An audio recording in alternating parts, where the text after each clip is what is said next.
کہ اللہ تعالیٰ نے ہم سب کو قرآن و حدیث کی مجلس عطا فرمائی۔ یقین مانیے جس مجلس میں قرآن پڑھا جاتا ہے اور احادیث پڑھی جاتی ہے، اس مجلس کی اہمیت اور مرتبہ بہت بڑا ہے۔ اللہ تعالیٰ نے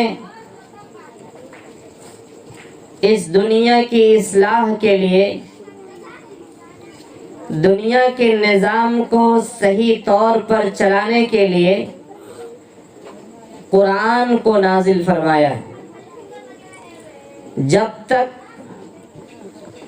اللہ کا پیدا کیا ہوا انسان اور جنات یہ قرآن کی ہدایت پر چلتے رہیں گے، اس وقت تک اللہ تعالی دنیا کے نظام کو چلاتا رہے گا۔ جس دن اللہ کے احکام سے بغاوت کیا جائے گا، کھلے عام شریعت کی مخالفت کی جائے گی، مسجد اور مدرسے کی توہین کی جائے گی، مدارس کو ڈھائے جائیں گے اور مسجدوں کو توڑا جائے گا، تو پھر مصیبتیں پے در پہ آئے گی، پریشانیوں کا ایک سلسلہ شروع ہو جائے گا، زمین سے بھی عذاب اور آسمان سے بھی عذاب آئے گا۔ آپ کو معلوم ہے کہ ہمارے ملک میں سازش کر کے سب سے پہلے بابری مسجد کو توڑ دیا گیا، توڑا گیا غیر قانونی طور پر، اور سازشیں کی گئی، پلاننگ کیا گیا، یہ سب ہر دھرمی کر کے کیا گیا، اور پھر ایکٹ بنا دیا گیا کہ ملک کے اندر جتنے بھی مساجد، مدارس اور مندر ہے، چرچ ہے، وہ سب کے سب اعلیٰ حال ہی اپنی جگہ باقی رہیں گے، لیکن اس میں مستثنیٰ کیا گیا بابری مسجد کو۔ یعنی بابری مسجد کے علاوہ جتنی بھی مسجدیں ہیں، جتنے بھی مندر ہیں، جتنے بھی مدارس ہیں اور جتنے بھی چرچ وغیرہ ہیں، وہ سب کے سب اپنی جگہ باقی رہیں گے، اس پر کوئی قانون نہیں چلے گا، اس کے ساتھ سیاست نہیں کھیلا جائے گا۔ لیکن ابھی بابری مسجد کو چند ہی دن ہوا ہے مندر میں بدلے ہوئے، ابھی ایک دوسری سازش شروع ہو گئی، گیان واپی مسجد کو شہید کرنے کے راہ پر یہ لوگ چل پڑے، طرح طرح کے الزام لگائے جا رہے ہیں کہ گیان واپی مسجد کو بھی توڑ دیا جائے گا۔ اس کے اندر مندر کے نشانات تھے اور شواہد اور گواہی، چاہے اس میں ہو چاہے نہ ہو، یہ ایک اندھی سرکار، گونگی اور بہری سرکار، جنہیں صرف قوم کی چاپلوسی اور مضبوط تنظیم کی آہو بھکتی اور مالداروں کی قربت کے علاوہ کچھ نہیں آتی۔ یہ چاہتے ہیں کہ مسلمانوں کے جتنے بھی نشانیاں ہیں، مسلمانوں نے اس ملک کے اندر جتنے بھی شجر لگائے ہیں، جو بھی علامات دیے ہیں، جو اس ملک کی شان ہے، اس ملک کا آن بان ہے، اس ملک کی تعارف کا ذریعہ ہے۔ اگر کوئی بھارت کہتا ہے تو سب سے پہلے لوگ تاج محل کو سمجھتا ہے، اگر کوئی ہندوستان کہتا ہے تو سب سے پہلے لال قلعہ پر اس کی نظر جاتی ہے، اگر کوئی ہندوستان کہتا ہے تو سب سے پہلے قطب مینار کی بلندی پر ان کی نگاہ جاتی ہے۔ آج ان تمام نشانات کو مٹانے کی پلاننگ چل رہی ہے تاکہ ہندو راشٹر بنانے میں آسانی ہو، تاکہ یہ کہنے میں آسانی ہو کہ اس ملک میں مسلمان کبھی آیا ہی نہیں، یہ ملک مسلمان کا نہیں ہے، مسلمانوں کی گلیاں نہیں ہیں۔ یقین مانیے، اگر آپ 100 سال پیچھے جاتے ہیں اور زمینی کاغذات کا سروے کرتے ہیں تو آپ کو معلوم ہوگا اکثر و بیشتر زمینیں مسلمانوں کے نام پر ہیں۔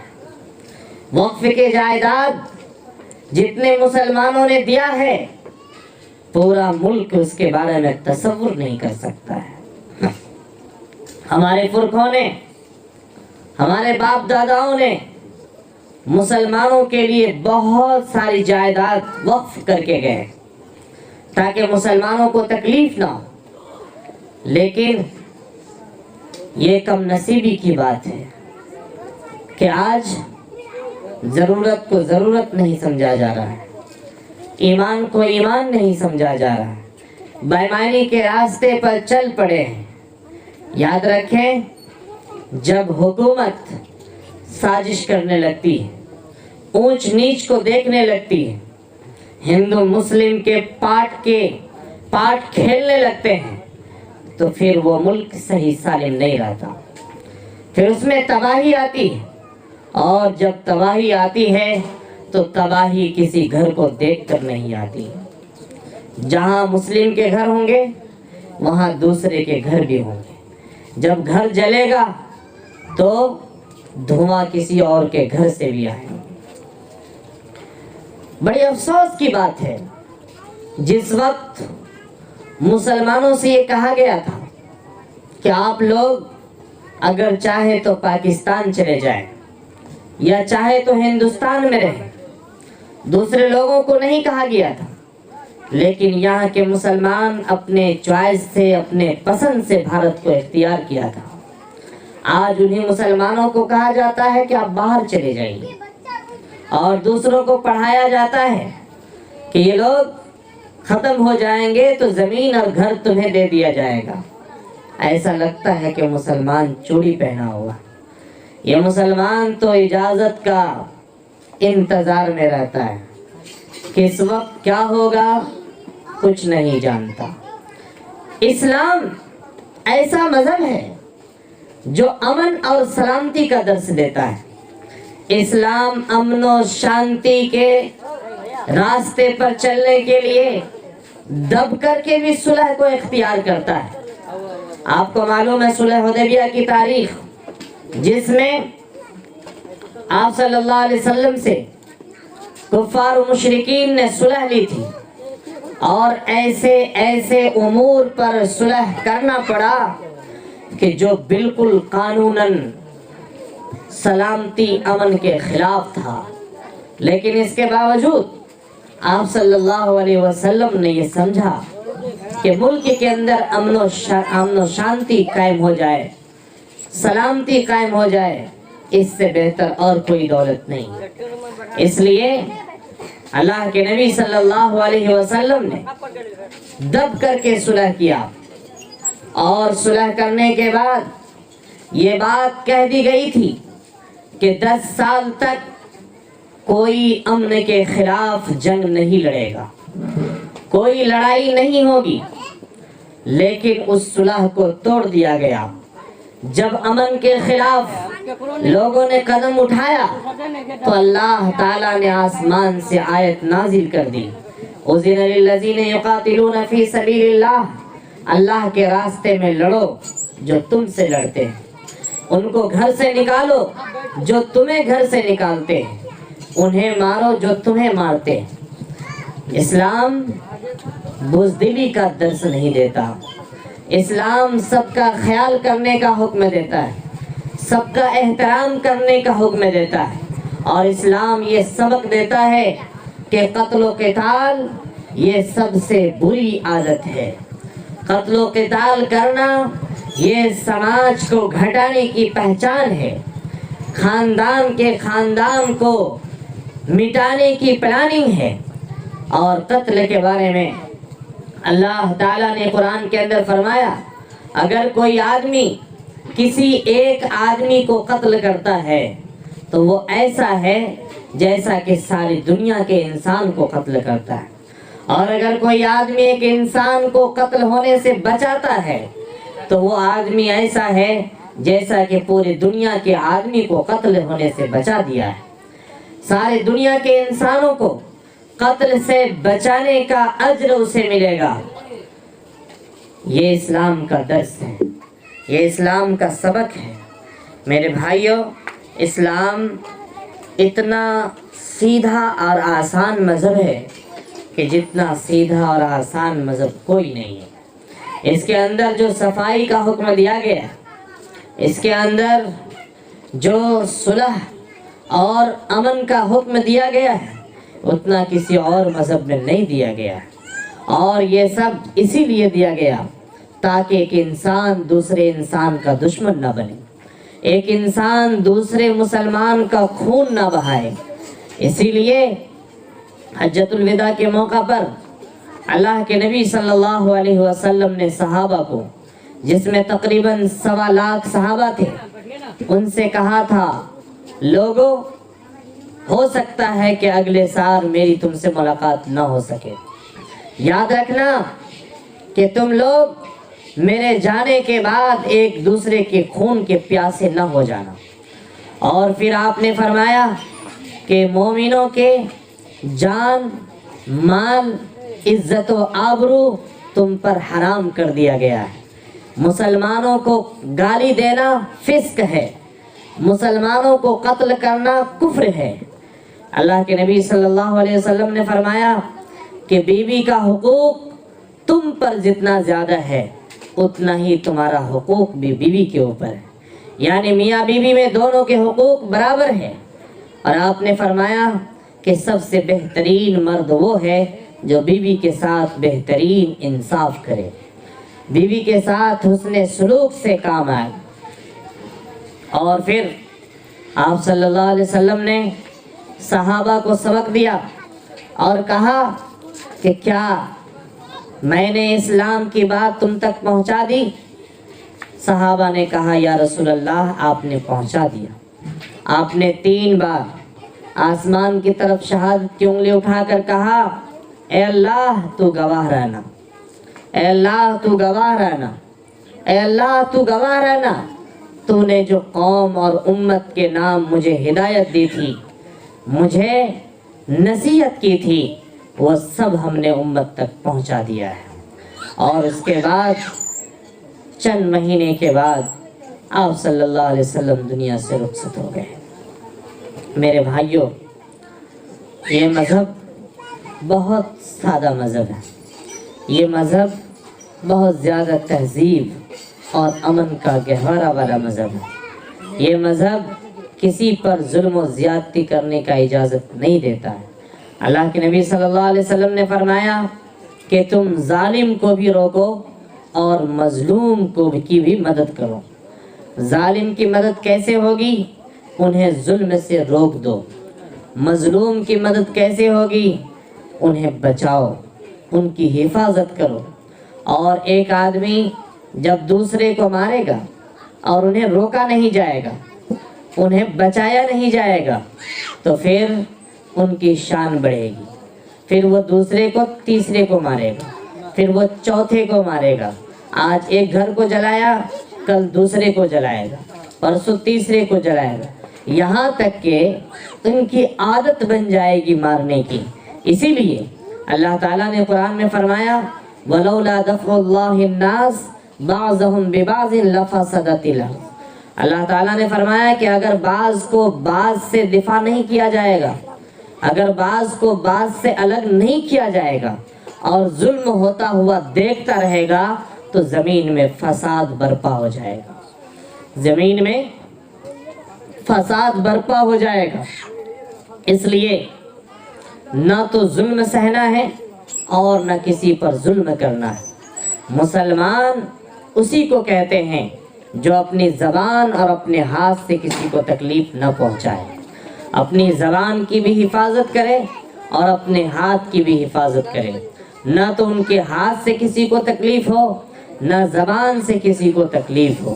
میرے بھائیوں، ہم نے قرآن کی جو آیتیں پڑھی تھی اس میں اللہ تعالیٰ نے فرمایا الذین یؤمنون بالغیب، وہ لوگ جو غیب پر ایمان لاتے ہیں، ویقیمون الصلاۃ، اور نماز قائم کرتے ہیں، اور اللہ نے جو مال دیا ہے اس میں سے زکوٰۃ نکالتے ہیں، قرآن پر بھی ایمان لاتے ہیں اور پچھلی جو کتابیں آئی ہے ان کتابوں پر بھی ایمان لاتے ہیں۔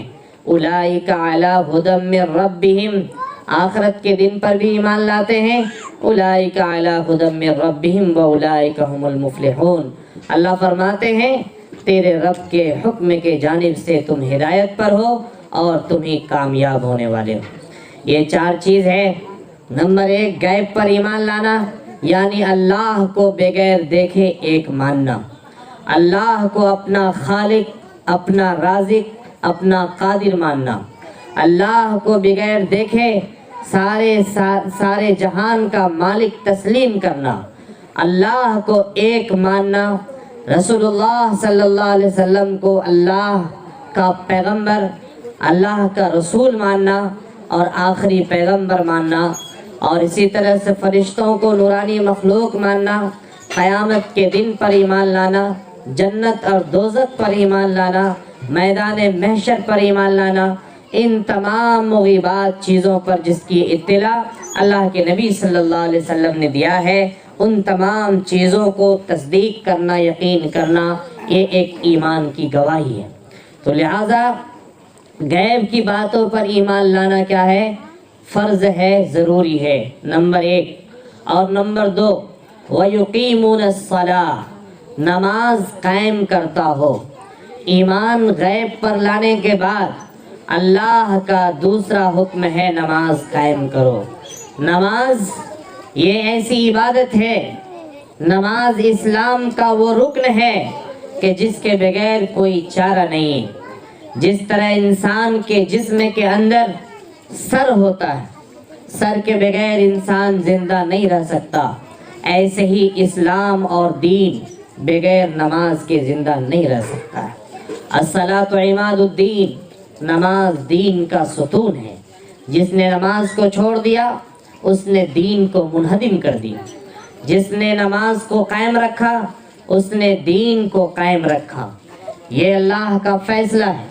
اللہ کے نبی صلی اللہ علیہ وسلم نے فرمایا میدان محشر میں قیامت کے دن سب سے پہلا حساب نماز کے بارے میں ہوگا۔ اگر نماز صحیح نکلا تو دوسرے اعمال بھی صحیح نکلیں گے، اور نماز میں کوتاہی ہوئی، کمی ہوئی تو باقی اعمال میں بھی کمی پائی جائے گی۔ نماز یہ ایسی عبادت ہے جس کے بارے میں اللہ کے نبی صلی اللہ علیہ وسلم نے فرمایا کہ یہ میری آنکھوں کی ٹھنڈک ہے۔ قرۃ عینی فی الصلاۃ، نماز میری آنکھوں کی ٹھنڈک ہے۔ جب بھی کوئی گھبراہٹ ہو، مصیبت ہو، پریشانی آئے، بے چینی آئے، اور گھر میں کسی نہ ہونے والے چیز کی خبر مل جائے اور کسی طرح کے حادثات کی خبر ملے تو فوراً باوضو ہو کر 2 رکعت صلاۃ الحاجت کی نماز پڑھے اور اللہ کے دربار میں اس مصیبت کے زائل ہونے کے لیے دعا کرے۔ اللہ سے مانگنے کا ذریعہ نماز ہے۔ نماز اللہ سے مانگنے کے لیے ہی دیا گیا ہے۔ لہذا دوسری چیز وَيُقِيمُونَ الصَّلَاةَ، نماز قائم کرتا ہو۔ نمبر 1، غیب پر ایمان لاتا ہو۔ نمبر 2، نماز قائم کرتا ہو، اور وَيُؤْتُ الزَّكَاةَ، اور مال کا زکوٰۃ دیتا ہو۔ اور چوتھی چیز ہے قرآن پر بھی ایمان لاتا ہو اور پچھلی کتابوں پر بھی ایمان لاتا ہو۔ تورات، انجیل، اور زبور ان پر بھی کتاب ایمان لاتا ہو تو وہ آدمی کیا ہے؟ وہ اللہ کے طرف سے ہدایت کے اوپر اولئک هم المفلحون، اور وہی لوگ کامیاب ہونے والے۔ میرے بھائیوں، اس چیز کو آپ ایک مثال سے سمجھیے۔ وہ مثال یہ ہے کہ آدمی اگر کھیت پر محنت کرنا چھوڑ دے تو اس کھیت سے اناج نہیں نکلے گا۔ دکان پر آدمی محنت کرنا چھوڑ دے تو دکان میں اضافہ نہیں ہوگا۔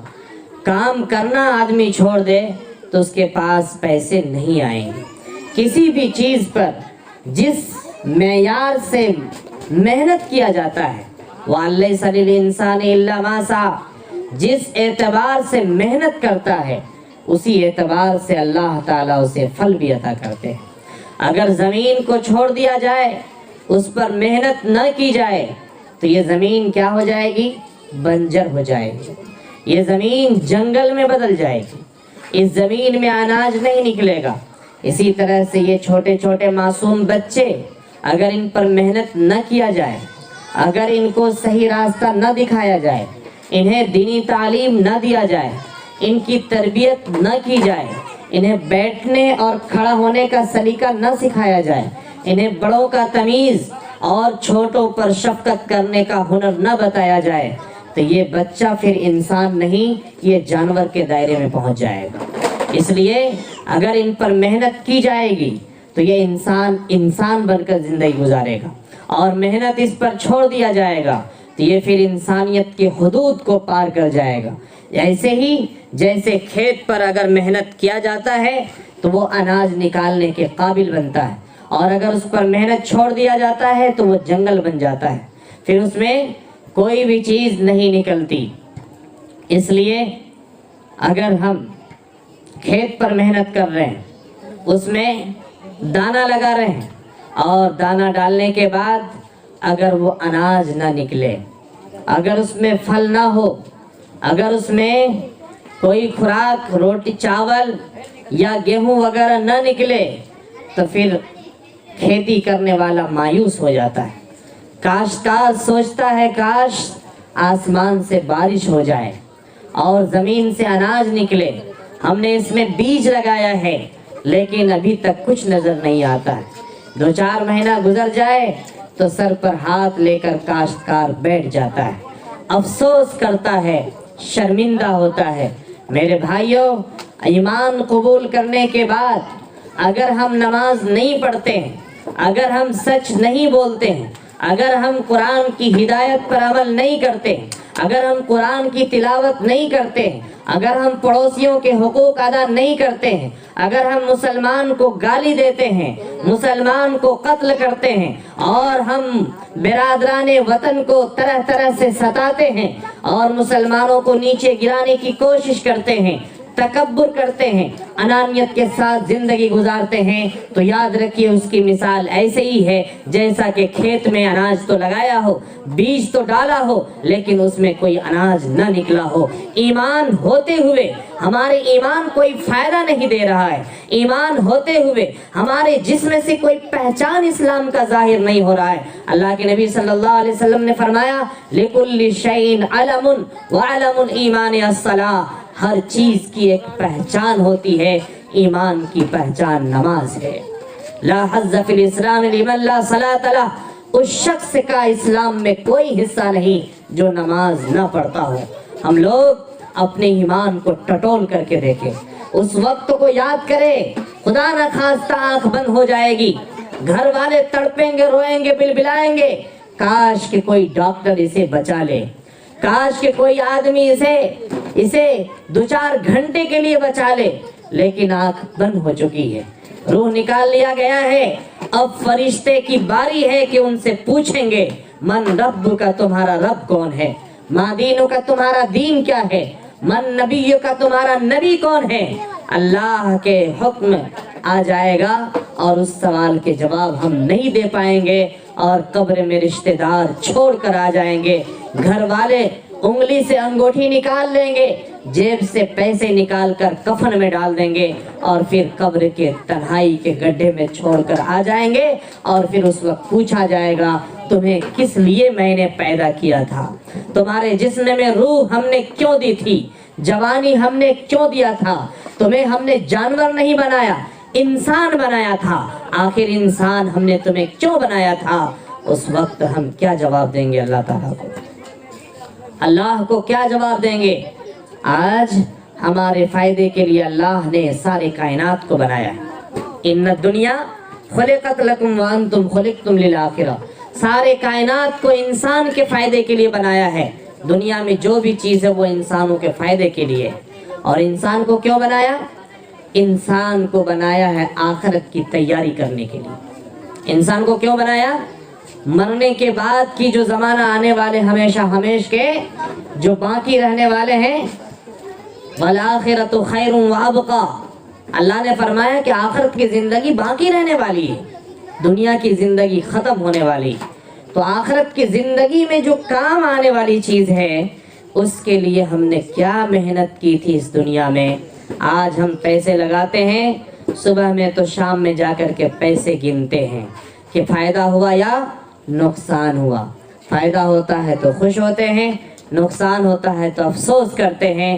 کیا آپ یہ جانتے ہیں کہ جس اللہ نے ہمارے جسم میں اتنی قیمتی شے لگائی ہے، ایک آنکھ کی قیمت کوئی دے سکتا ہے؟ ایک گردے کی قیمت کوئی دے سکتا ہے؟ ایک ہاتھ اور پاؤں کی قیمت کوئی دے سکتا ہے؟ کوئی نہیں دے سکتا۔ سب کچھ اتنی قیمتی شے جو اللہ نے ہمارے جسم میں لگایا ہے، کیا وہ اللہ ہمارا حساب نہیں کر رہا؟ کیا اللہ ہم سے پوچھے گا نہیں کہ قیامت کے دن اللہ تعالیٰ پوچھے گا نہیں کہ ہم نے تمہیں 60 سال کی زندگی دی تھی، 40 سال کی زندگی دی تھی، تم کیا کر کے آئے ہو؟ میرے بھائیوں، غلطی یہاں ہو رہی ہے کہ ہم نے ضرورت کو مقصد بنا لیا ہے اور مقصد کو ضرورت بنا لیا ہے۔ دنیا میں آنے کا مقصد کیا ہے؟ اللہ کو راضی کرنا۔ دنیا میں آنے کا مقصد کیا ہے؟ شریعت کی اشاعت۔ دنیا میں آنے کا مقصد کیا ہے؟ اللہ اور اس کے رسول کے دین کی کیا کرنا ہے؟ اشاعت کرنا، آگے بڑھانا ہے۔ لیکن ہم نے مقصد کیا بنا لیا؟ مقصد کاروبار کو بنا لیا، مقصد گھر مکان کو بنانے کے لیے بنا لیا، مقصد شادی بیاہ کے الجھن میں الجھ کر بنا لیا۔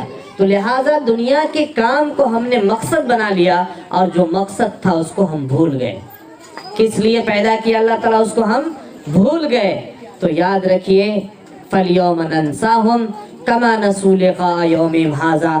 آج اس دنیا میں ہم اللہ کو بھول گئے ہیں، کل قیامت کے دن جب دھوپ شدت سے ستائے گی، نفسی لوگ پکار رہے ہوں گے، اس وقت اللہ بھی ہمیں بھول جائے گا، اس وقت اللہ بھی ہمیں بھول جائے گا۔ اس لیے میرے بھائیوں، سب سے عقل مند انسان وہ ہے جو باقی رہنے والے دن کے لیے تیاری کرے، آخرت کی تیاری میں لگ جائے۔ کب موت آئے گی، کہاں آئے گی، کب موت کی خبر آ جائے گی، کوئی نہیں جانتا ہے۔ ہر دن ہم لوگ موت کی خبر سن رہے ہیں۔ کبھی اپنے سینے پر ہاتھ رکھ کے اتنا تصور کر لیا کیجئے کہ اچانک ہماری موت آ جائے گی، بدن ٹھنڈا پڑ جائے گا اور لوگ گھر میں میت کہہ کے پکارنا شروع کر دے گا۔ نہ کوئی شوہر بولے گا، نہ کوئی باپ بولے گا، نہ کوئی بھائی بولے گا، بس میت کو جلدی تیار کرو، جلدی کفن ڈالو، جلدی نہلاؤ، جلدی باہر کرو، جلدی قبرستان لے کے جاؤ۔ اس گھڑی کو تھوڑا سا یاد کیجئے اور اس کو تصور کو دماغ میں بٹھائیے، یاد آ جائے گا۔ اس وقت بیوی بھی دنیا میں کوئی کام کی نہیں، اولاد بھی کام کے نہیں، مکان بھی کام کے نہیں، دکان بھی کام کے نہیں۔ یہ سب دنیا کی ضرورت ہے، اور ضرورت جتنے سے ختم ہو جائے، پورا ہو جائے، ضرورت کو اسی معیار میں رکھنا چاہیے، اس کو مقصد نہیں بنانا چاہیے۔ اس لیے میرے بھائیوں، آج ہی اگر مرنے سے پہلے تیاری کریں گے تو انشاءاللہ مرنے کے بعد نہ افسوس کرنا پڑے گا اور نہ شرمندہ ہونا پڑے گا۔ اور اگر ایسے ہی لاؤ والی زندگی میں گزاریں گے اور پھر منمانی زندگی گزارتے رہیں گے تو قیامت کے دن بہت بڑی مصیبت میں پھنس جائیں گے۔ اللہ تعالیٰ سے دعا کیجئے، اللہ تعالیٰ ہم سب کو کہنے سننے سے زیادہ عمل کرنے کی توفیق نصیب فرمائیں۔ وما علینا الا البلاغ.